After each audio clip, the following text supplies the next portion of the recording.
Servus YouTube, Chef here, back at it again with the updated version of the Mage build patch 1.0.7. I wanted to do a summoner build, but I just couldn't make it work. After that I tried to go with the Plague Burst Feeding Swarm synergy, but I ended up scrapping it altogether. Since I already swapped out most summons for spells and trying to fit in Feeding Swarm just wasn't optimal. But yeah, that is the reason why we are now here with the Crit Mage. We are focusing around stationary spells with high cooldowns, adding in Infinity Blades to debuff enemies and buff ourselves. They also finally fixed the energy shield now, which opens up a lot more options. As you can see, this build is clearing 187 easily. The only thing we struggle with is killing the bosses, since on that level they got over 100 million health. That is the reason why we focus a lot on damage in the tree. But yeah, let's go over the details in the passives, skills, items and attributes sections. Passives. This is the finalized tree. Keep in mind that on the left side on the wheels you can turn them. So please align them like I have them from the middle to the south. In the first ring we have the Sentinel. In the second one we have the Ranger and the Warlock. And in the third one we got Dusk Glaive and Plaguebringer. Critical nodes in this build are Beacon for the Lost in the EOS class, 25% swell damage when above 50% force shield. This damage is calculated multiplicative, which means it scales with our total damage, so this is the highest damage increase we can get on the entire tree. And it is also the single reason why we would ever consider going force shield, since we have to invest a lot of points to make it viable, but the additional damage makes it very much worth it. With Faith Leech in the Warlock tree we make it so we always stay above the 50% threshold. We grab Resilience to not die from damage over time, and Masochistic for doubling our force shield. Then another defensive note that we are taking is Salvatory Anchor. It doubles the all resistance score that we get from a heavy chest piece and a heavy helmet. That is the reason why it needs to be in this category. This by itself almost brings us up to the soft cap on all resistance score. We're also taking Disallowing Vessel with 10% all resistance score per point up to a maximum of 10. So another 100% additional all res score from this thing. And then as always we're trying to get as much crit damage as we can. 40% in the Soldier tree. 60% in the Assassin's tree with Merciless Lethality. The minus damage is calculated additive, so it's almost nothing, since from attributes alone we already gain 600% damage. Then we get 20% in the White Arrow. Grabbing Acute Tracking on the way, this doesn't do much. Even if we would focus on stealth to proc this more often, it's just a generic damage increase. Then we are getting another 20% in the Praetorian. This is where we also pick up Health Globe generation. Since we have a ton of damage ticks from our spells and as well from ailments, we generate a lot of Health Globes which we can then explode with Anomaly. This is also getting triggered by Witch Time Cannot Heal and the Time Weaver. And since we're already in the Time Weaver, we also pick up Dire Juncture. This makes it so we don't get one shot. The last 20% crit damage we get in the Siegebreaker, and next to Disallowing Vessel with 2 nodes here. With that said, some people absolutely hate this node because of the reduced movement speed, so feel free to drop it. Then we are getting another 20% generic damage and 50% crit chance score in the Oracle of the Trinity with Ancient Fervor. We triggered the 20% damage with the skill Tear of Ephilial and the 50% crit chance with Anomaly converted into Lightning. And the last node is Immortal Offering. This only helps for clearing, not for bosses, but since we want the 24% spell damage in front of it, we might as well pick it up.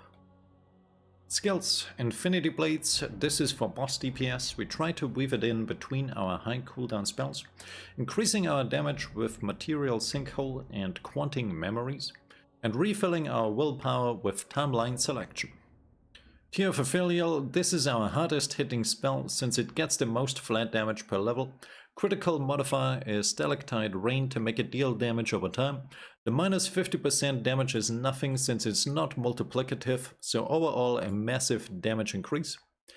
Then we transform it into fire with the modifier Scorned to trigger Ancient Fervor, the passive node, and the last modifiers are for damage and cooldown reduction. And normally we have to take Echoes and Confluence to combo it with our passive node that generates health globes. Then we also want to convert it into a lightning to trigger Ancient Fervor, and also to apply shock for even more health globe generation, and temporal to have 100% uptime on the skill. Solar Fall with the most important modifier Sunrise to make it deal damage over time, then Glare of Judgment and Devastation for more ticks to generate more health globes, and all the other modifiers are for more damage.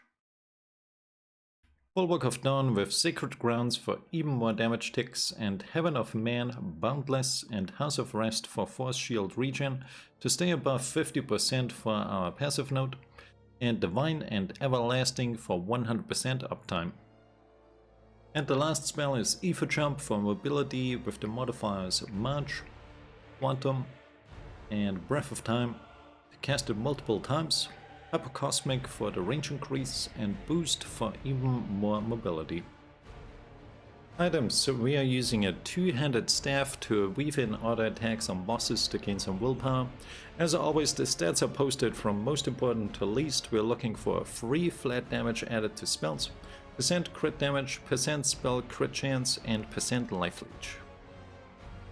Accessories, so rings and amulet with free flat damage added to spells, % critical damage, % damage increases, % transfer time reduction, and % spellcast speed. Belt, we are using the unique one, the Trial, to apply Mark of Impurity on any hit that we do. All modifiers apply on that one, even from duplicated versions of Mark of Impurity, so duplicate it and select every single modifier. Armor, chest and helmet, we are looking for a heavy one to work with our passive node. Most important stats we are looking for is flat ORAS, % ORAS, and cooldown reduction. Other things we want on here is ferocity, % damage, and transfer time reduction. Shoulders and gloves in the sorcerer category with % cost reduction, flat ferocity, % damage increase, and force shield increases. Hands also in the sorcerer category with the most important stat cooldown reduction, after that ferocity, then % damage increases, and then force shield increases.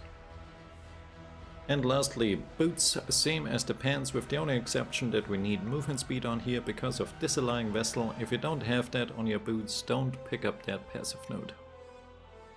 Gems, in offensive slots we want tier 2 with any gem that gives us flat damage added to spells.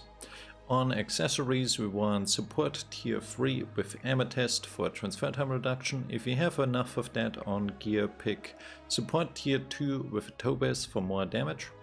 And on defensive we want tier 3 with Emeralds for more force shield. Attributes, as always I go full ferocity for the highest damage possible. If you lack force shield on your gear, grab toughness points until 30k force shield, that should be more than enough. Now that you know how the build works, let's see it in action. We are doing a level 187 expedition. If you're farming for gear, I recommend level 163, since the max level takes quite a long time to clear. Early on we are just looking for a high quantity of items because we want the perfect affixes, and getting them is fairly difficult, so try to check as many rare items as you can. If they have 4 affixes on them we want, then upgrade them to legendaries and hope the last 2 are also good ones.